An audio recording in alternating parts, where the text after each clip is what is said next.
po si Arnold Salamat, 53 years old. Presently po, residing po ako sa Dasmariñas, Cavite.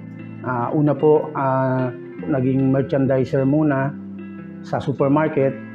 And after that, after 2 years, na-promote po ako bilang isang coordinator. Umahawak po ako ng mga tao bilang sa manpower sa supermarket. Siguro by 1998, na-promote po ako bilang isang salesman. At rumorota po ako bawat supermarket. Nag-report kami sa office to declare the sales and collection. Marami ring struggles kasi noong that time hindi naman masyadong malaki sweldo.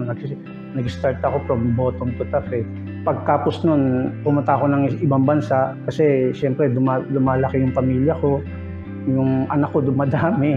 Ano siya 5 na eh. So at ang misis ko noon ongoing pregnancy siya kaya nag-decide na ako mag-abroad which is napakahirap. So, tiniis ko yun for 3 years. Ang naging plano ko, syempre, makaipon ng konting pera, umuwi na. Yung mga babaeng ko anak, magdalaginding na. So, kailangan ko na talagang umuwi. By 2008, umuwi na po ako noon. Walang trabaho. So, naghanap ako ng trabaho at may nakita akong kaibigan na napasukan ko ng trabaho, which is a trading company. Yun nga, natuto ko doon sa sales, na naturuan ako doon at hanggang nalaman ko paano yung operation. So, parang naisipan ko na, pati kaya ako magtayo ng sarili ko. Ang unang ginawa ko, nagpaalam ako doon sa kaibigan ko na magtatayo rin ako. Blessing in disguise, hindi naman siya sabi niya, sure call, sabi niya. So, okay. Hanggang, yun nga, natayo na yung Showbuy Enterprises. At yun, dire-diretso na. At nagkaroon kagad ako ng client kasi nga, dati ko na rin mga kliyente yun na naging kliyente ko. Talagang mahirap eh kasi biruin mo, namimili ako ng mga product, jeep ko lang, minsan tricycle. Pagka marami kong product, hinahire ko yung jeep hanggang dun sa destination. Pagtagal-tagal, nagkaroon na ako ng motor. Napakahirap kahit umuulan. Minsan nagkakapote na lang. Minsan kasama ko pa ang misis ko. Pagod na pagod. Yun nga. Tapos, hirap. Pero awa ng Diyos, nakasurvive po. Tapos later on, awa tulong ng Diyos po, medyo gumanda na po ang operation na. Ang Showbuy po ngayon is, to be exact, 15 years na po. Ngayon po, medyo nag-upgrade na kami kasi nga, naging importer na rin po. Nagpaparating kami ng item from Korea, from Japan, from China, at saka from Thailand. Ang routine ko po, yun, una, dapat po talaga manalangin. Base po ako palagi sa computer.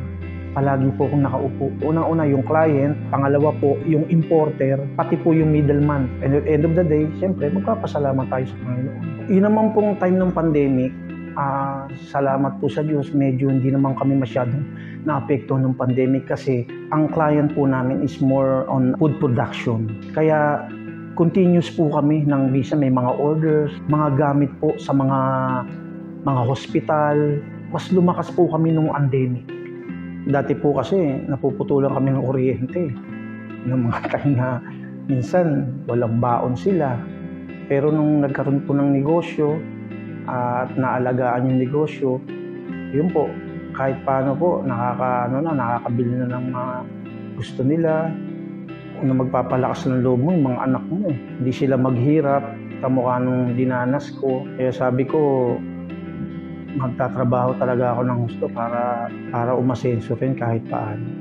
Pero awa ng Diyos at nakasurvive, naano ko yung mga anak ko, kumbaga sa ano yung natuto sila, kung paano rin magtrabaho. Kasi nakikita nila sa akin nung araw, yung pinaka-aral dito yung magtiwala ka sa Diyos eh. Kasi nung time na yun, ang tiwala namin Diyos eh. Pag lumuhod kami, nagdasal kami sa Diyos, maya-maya may order na eh. Tested ko yun. Tapos yung huwag ka mahihiya kung wala kang ginagawang masama. Tama yung ginagawa mo, sang-ayon sa katuwiran ng Diyos, huwag kang mahihiya, sasamahan kayo. Pagtiwala natin sa Diyos, lahat ng ating ginagawa, lakipan natin ng sipag at tiyaga. Laban lang.